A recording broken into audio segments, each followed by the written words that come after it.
I've always been a big fan of Al Jarreau since my radio days in the 80s, so to be able to share some time with him really had me excited. Hi, I'm Diane Dayton at the 21st Annual Boscov's Berks Jazz Fest in Reading, Pennsylvania, in the lobby at the Sovereign Performing Arts Center, catching up with the legendary Al Jarreau. That would be you. Legendary. You have to say legendary. Legendary. Is that good? I shouldn't have told you about Well, that. now we know. Hi. I got my sister-in-law's name, you rascal. Well, you won't forget my name now, right? She'll be here tonight. You'll meet her. Al, you have such an incredible voice, and you, as a vocalist, have won Grammys in 3 categories: jazz, pop, R&B. How does that feel? Oh, it's wonderfully satisfying, you know, to have the appreciation of your colleagues for what you do, to say, here, take home this award is a wonderful thing. But for me to be awarded in 3 different categories, I'm the only one in the history of the Grammys, not just singers. Michael Jackson, he's got 3 separate categories, okay. So I'm there with Michael. Go ahead. Oh, that's good. I'm impressed. I'm really impressed. That's good. And in those 3 categories of R&B and pop, well, R&B was the last one to get. Jazz, pop, R&B. I love all 3. I must do all 3. You cannot take away my Take 5, and you cannot take away my We're in This Love Together or Boogie Down. Those are 3 separate kinds of things: jazz, pop, and R&B. And so I'm happy. And it's all part of you. It's all part of your heart. It's a part of your soul. It's a part of your being, isn't it? Yes, exactly. Yeah. And music that I've been doing that grew inside of me and became part of my being. It's not something that I took on. I was there when Elvis sang Blue Suede Shoes. I can sing you Blue Suede Shoes right now. And most of Elvis catalog, and Chuck Berry and Little Richard. I heard that music. I was there before doo-wop doo-wop singing it on the street corner, in the shower too. No, I love it. I love it. I love it. Al, how did you know, and when did you know that, hey, I can really sing, and I've got something here I can share with the world? I did a garden recital. I was 4 years old. 4? Making money for the church. So I had to be singing before then. My mom didn't say it, but I think I was banging against her rib cage inside. I bet you were. I bet you were. What I found interesting in looking at some of your background, you could have been, and I think for a while, were a rehabilitation counselor in San Francisco. Social worker, rehabilitation counselor. Yeah, and you were doing that as well as doing performing. Right. Well, I just got beat up so much at home about going to school that I found rehabilitation and social work to be something, a helping profession, you know, and I thought that might be a good thing to have as a kind of work to do while I'm singing, or if I don't sing. And so I went to school for that, and I was doing that work. In fact, when I came across George Duke, and it ended up at Duke University, as you say. Yes. The music school, right? So the Half Note Club has fond memories for you. Oh, wonderful memories that we want to try to share with people so that they get a little glimpse of where George and I were before me and We Got By.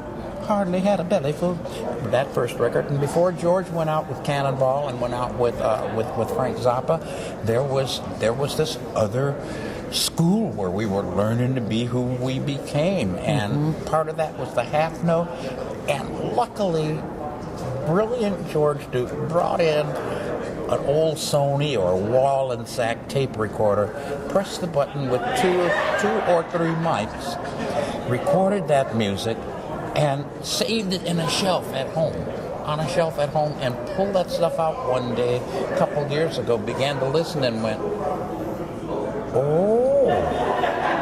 We cleaned it up with some high-tech this is and that. Yeah. And It's not great audio, but I think it's a fun listen to me and George when we were puppies, you know. Well, and the emotion and the love and the heartfelt moments that you had at that time, too. At that time? Yeah, and at still that do. time and now. And still always. Do. George is more than my brother. I don't know, we're joined at the hip or something, and we did that music, and then when I started my recording career, I began to work with other record company assigned producers and all. And George and I kind of lost track of each other as studio guys. That should have happened early on, but Roof Garden is quite early on, and that's a me and George thing. And what I've got to share with you, when I was a DJ in the early and mid 80s, and I was on a top 40 station, there was one of your songs that came on that I tried to play as often as I could in my shift because it made me feel so good. You talk about the heart. Morning, Mr. Radio. Were you in the morning? Yes. You were in the morning? And it was great. just, we did some morning. That song was for. You know? For and it people made to hear in the morning and go, smell the coffee and the roses. I'm glad to be alive, God. Thank you. That's what that song is about, and that's what I want to write. That is the mission. What's the other word? That's the ministry. To say something to people, help them to feel better in the morning, come to a concert, and wake up the next morning going, that was fun. Yeah, that's the story. Yeah, it is the story. It's a good life. It's a good life. And we need to be reminded of that, don't we? That's right. Mountain high and valley low, you skin your knee and stub your toe. Wednesday child is full of woe, but this is still an excellent adventure. That's the second title of the new best of record of Al Jarreau. Okay. Yeah. The very best of excellent adventure. Yeah. What do you want us to know or feel when we hear your music? What is it really all about? And I think we've touched on some of that too. What is it? I mean, music connects us in ways that other things don't, on a chord and a deeper level. Just what you do. You feel it. I send it out there, and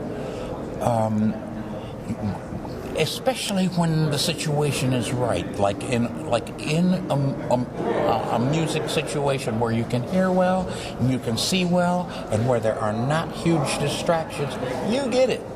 You get it, and not only do you get it and breathe with me and cry with me on stage, but you sing. You play an instrument called the essential. It's called the essential because you laugh and sing and you play the essential and you dance. You are the essential. Keep doing the essential for me. I love that, and we'll keep communicating like this. And when that happens, we're in church. We're going to be in church tonight. If you didn't get to church the other day, come on, hear us tonight. And we shall. Thank you so much for taking time with me today. Yeah, I'm glad we could. And giving us a little bit of insight into who you are, and I love the singing too. I love the singing. Shut up, Al. Yeah, that's good. That's good. We're coming to you from the 21st annual Boscov's Berks Jazz Fest here in Reading, Pennsylvania. Society. I have just feeling that you just must say it, admit it, and we can walk the aisle. Don't be shy, just put your heart. We caught up with George Duke at the same time after they had finished sound check. He and Al have quite a history together.